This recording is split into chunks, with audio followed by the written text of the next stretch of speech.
Hello, Corey here.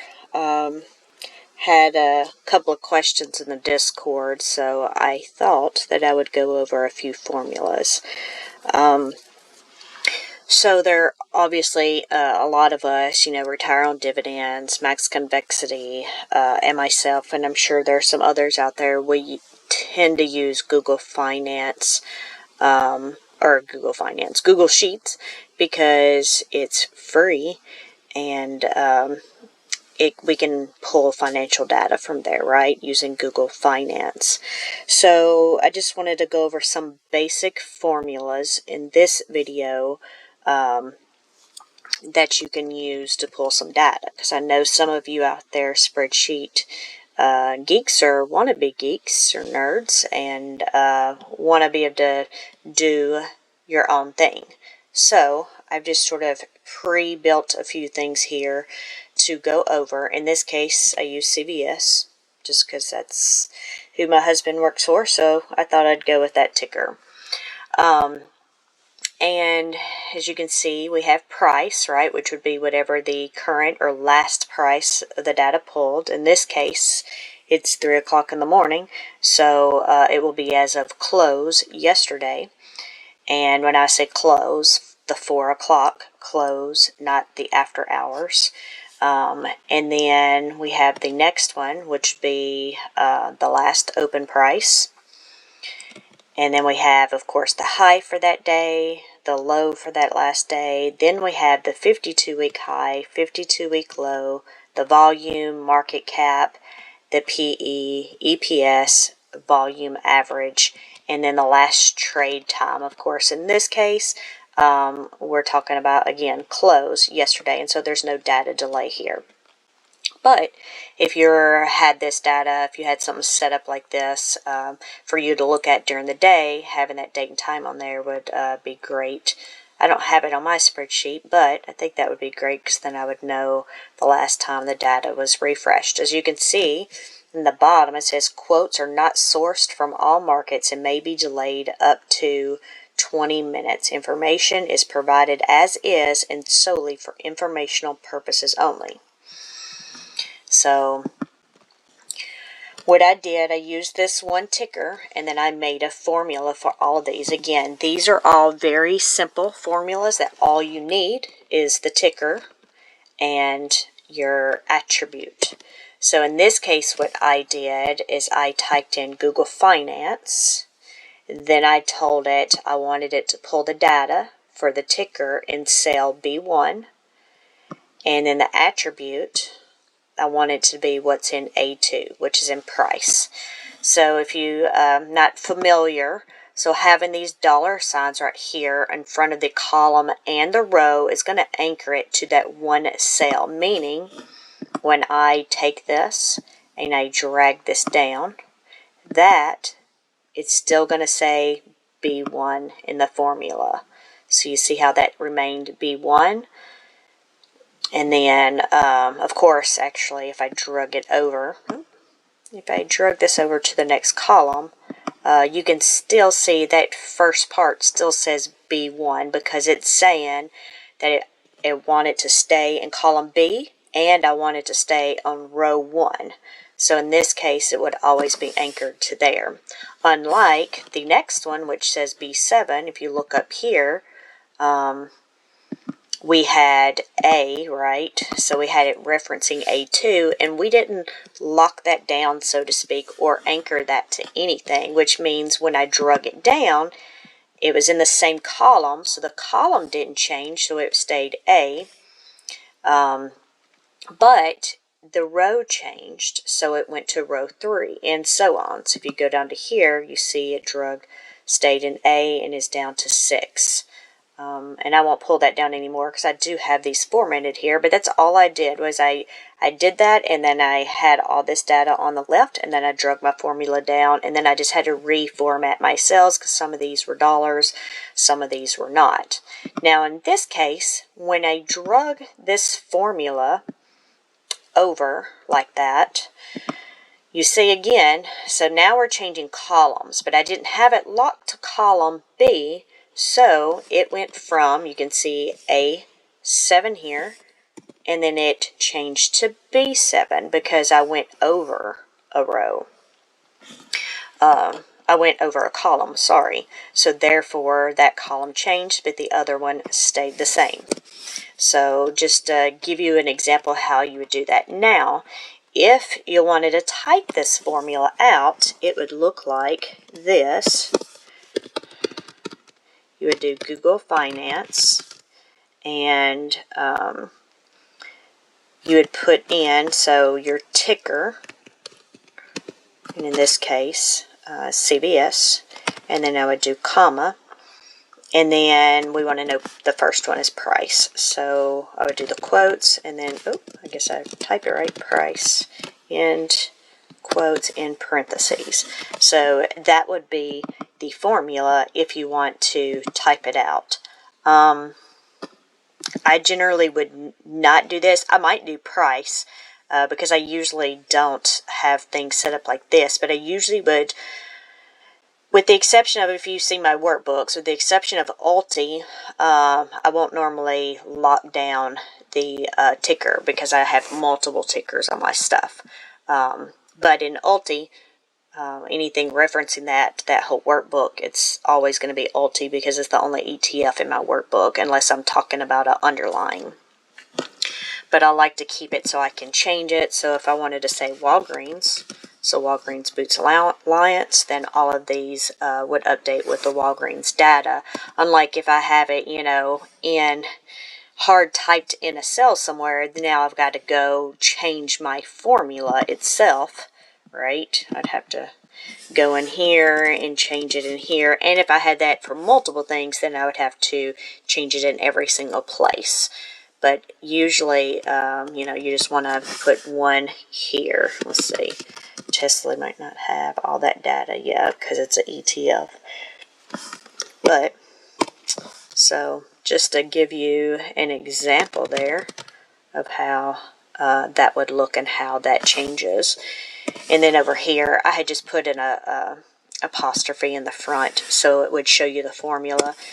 If I take that away, I can just push enter and type enter, and now it's going to load that data. So I did change it to Walgreens, so I'll change it to that so you can see that there. But again, if I wanted to have all that data over there, I would have to go change each one of these.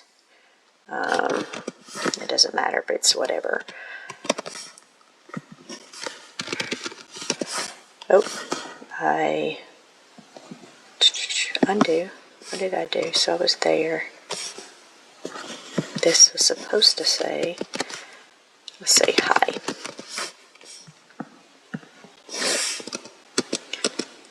Sorry, I am not at my computer desk, so I don't have a mouse. But anyway, so you get the point here on how that works.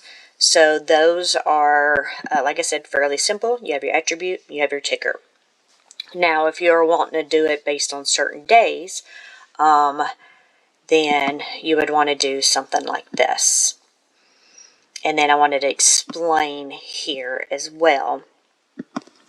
If you see, well, let's delete all of this.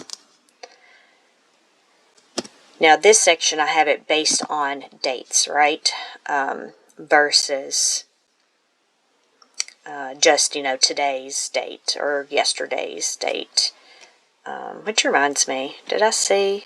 I did not see it. So I somehow, oh, there we go. I did not bring, I was rearranging them, and then I didn't bring them all up. I was trying to put them in what made more sense, and then I guess I missed some. So yeah, sorry about that. So we have over here change, beta, change percentage, close yesterday's close, outstanding shares, and currency. So almost forgot about those. Okay, but we're going to go back over here. Again, those are exactly the same thing, it's just the attribute and the ticker. But in here, we want this, we don't want just the open, right? Because that's not telling us what day of open. It's just telling us the last time it opened. So here, say we want to know what it opened at on a certain date. Now, if we do equals, and then we're going to do Google Finance, And then we're going to click where our ticker is, because that's the way I want to do that. And this is the ticker I'm going to use for all of it. So you could manually type in your dollar signs. In this case, I'm actually going to hit the F4 button, and it's automatically going to put both dollar signs there for me. So I'm wanting to anchor it to that very specific cell. So I want to anchor on both my row and my column, the dollar signs. So anyway, so there's my ticker and then comma, and my attribute is open. So instead of typing open, what I'm going to do is I'm going to click where it has open. And in this case, if I drag my formula down, I want it to stay on row 1. But if I drag my formula to the right, I want it to change columns. So in this case, I only want to lock down the 1. So I'm going to do F4, F4 again, and now it has my dollar sign in front of the 1. So now I have done my ticker, my attribute. Now, let's stop there for a second. So if I just hit enter, it is returning no data. If we went over here, you see we had price open there. Okay, so over here, when we do this, we need to add in, we can only use open if we're going to add in the date. So after we've done the open part, now we're going to do the date. So if I click on here, there's the date. Now, if I drag this formula, I want it to stay. If I drag it to the right, I want my formula to still keep reading column E for the date. So I want to lock down my column. But if I drag my formula down, I want the formula to drag down with the date. So we want to make sure that our dollar sign is in front of the column this time on E. So I'm just going to hit F4, hit it again, and hit it again. And now my dollar sign is in front of E.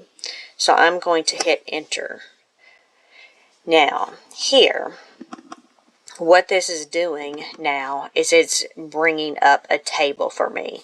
And it's bringing up the table with that date on it, even though right now it's a dollar amount, right? Because it's formatted as a dollar here. So it's given us the numerical number for the date. But it's given us a table, and we don't want the table. So what we need to do is we need to go back and do an index. So I want to change this formula to read index open, and then I want it to then read, we saw, right, there's 4 squares. We want it to read on the second row in the second column. So we're going to do comma 2, comma 2. And then we're going to close our parentheses. Now, if I undo this, you see we had 77.89 here. And if I redo it, now you see it's going to bring us that 77.89 in the cell that we want. So if we click on this, we can see, again, we're locked down with the CVS by row and column. And then for column F open, we're locked down to the row, the top row. But then for our date, we're locked down to that column. So if we take this and we drag this down, it's going to drag it down for each date. And then if we drag this over to the right, now it's going to change the header. So if I click on this, you see how it keeps with E and F, cell 1 and 2, but it changed for the date. Same thing here. If I go over to close, come on, I double clicked. There we go. You see how we have the date in CBS, but now it's moved over to the close column. Now, this is the part I wanted to show. Today, well, technically it's already Saturday because it's 3:30 in the morning, March 23rd, Saturday. The 22nd was just yesterday. Google, it takes some time to update. So if you were looking like you needed this immediately, so we ran into this right when doing Rod's and Max's videos, and they were wanting to have, like that days. But using these formulas here, you're not going to get that most recent data or even possibly the previous day's data. So like tomorrow or later on today, technically, you still may not see this data here. We can do lots of complicated formulas, but I just wanted to show you that you wouldn't be able to get that here just yet. And that's when it says, when evaluating Google Finance, the query for the symbol CVS return no data. And it's not that there's not any out there, it's just it doesn't have it, which is weird, right? Because if we just went down here and we just said, Google Finance, and then we said the ticker enter, it's going to tell us the last price, which is technically the close price, but just by pure thing of putting, you want it to read the close, it's not going to give it to you. Or any of the rest of the data for that matter.